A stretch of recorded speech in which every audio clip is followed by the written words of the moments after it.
just come up a little closer to the front? Don't be shy, we won't eat you. I promise, I'm starving, but I will eat you.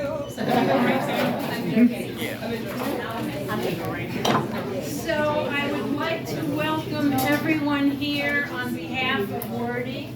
This wonderful evening. It's one of the first events of the season, and we're all glad that you're here. This beautiful book, Unbound, Twitter Thoughts for the Heart and Mind, is written by a very famous Verlaine Diane Sagredo.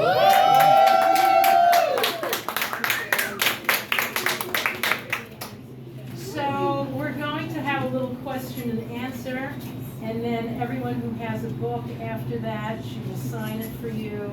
And if you want additional copies, we can order them for you, and they will be sent out tomorrow. Meaning if you want 5,000 copies from a publisher, we take everything, Venmo, Zelle, and of course Ground Central gets some tip also, so to get support. Speaking of Ground Central, UMan Ground Central is hosting this tonight. We want to thank everyone at Ground Central and UMan for doing that. They have cafes all around the city. Each one is unique as the neighborhood. You see the drawings that are on there, the illustrations. So we love this space because it's so relaxed and a little bit different than the normal.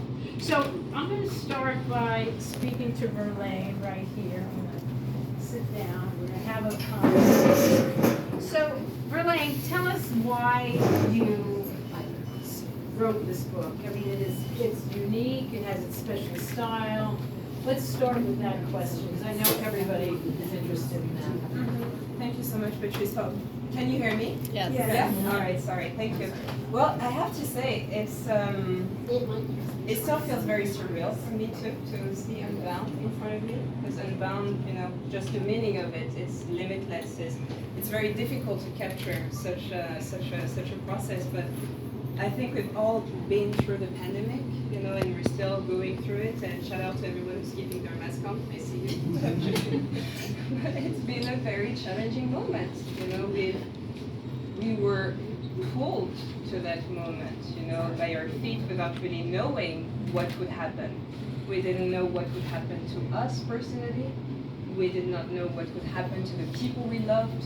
We got scared. We got, everything, all the emotions on the spectrum of human emotions were at play throughout the process. And for people who know me, I used to travel a lot. I used to work at the UN, shout out to the United Nations, blah, blah, blah. But I used to work at the United Nations and I traveled a lot and, in conflict situations, supporting, and I have many sisters who are in the room today. Our sisters from the UN, Mitoni, I see you, UN Women, thank you so much. And it's very difficult when you help and are of service to others.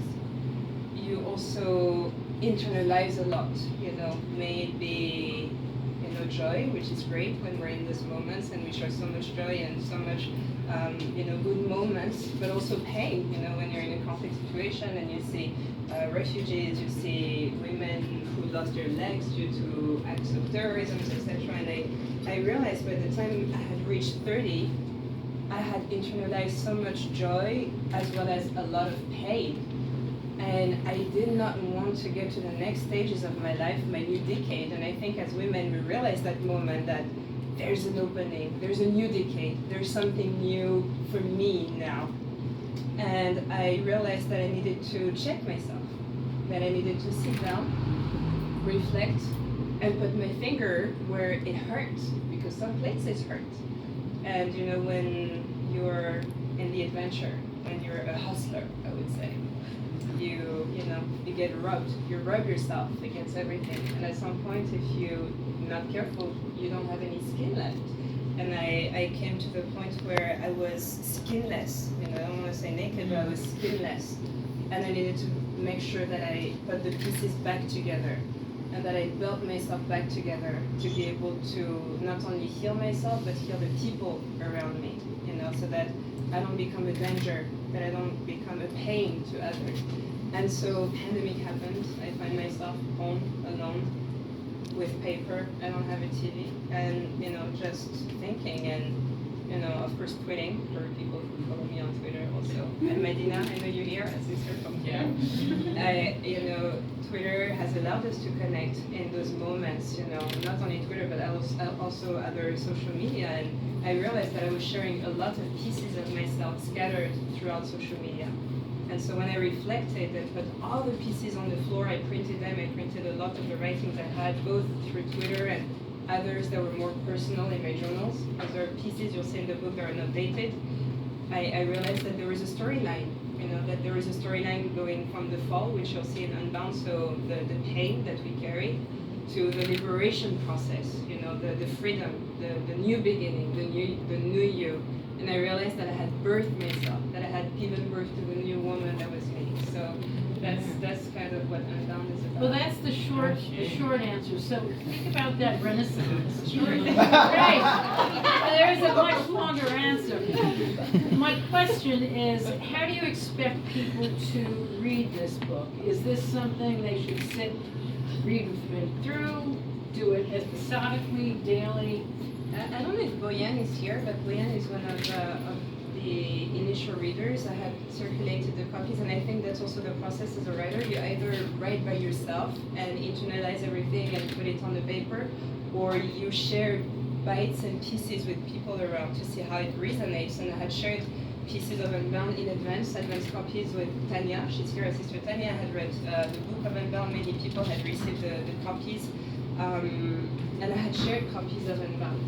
And one saying that Boyan, I don't know if he's here, but he had RSVP. If he's not here, I'll catch him. He shared Unbound. It's like a box of chocolate. You want to go and eat, but you can also pick. You see a cherry chocolate, like, oh, I'll try this one. And so it's not a linear journey. Just like life. Life is not linear. You fall, you rise. Sometimes it's good, sometimes it's bad. There is a linear narrative from the fall to the end, and I hope you're able to go through the whole book.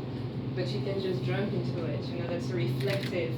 Those are small bites, and I think that's also the society in which we live now. It's very difficult to digest big pieces of, unless you're a scholar and you're doing research for something. We live in a very fast-paced environment. When we read an article, I bet not a lot of people read through the full article. Now we look at the beginning, what's the substance in the middle, okay, what's the end? I get it, I understand what the article is about. So Unbound is a bit of the same process. You can go in any page of the book, you grab a piece, you see how it relates to yourself, to your mind, reflect on it, and then move forward from it.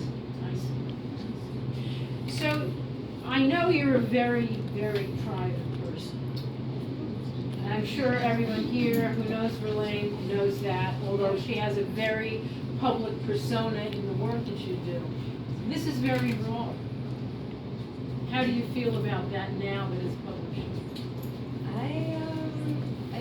I thought about it. Actually, I had a good friend of mine who called me because,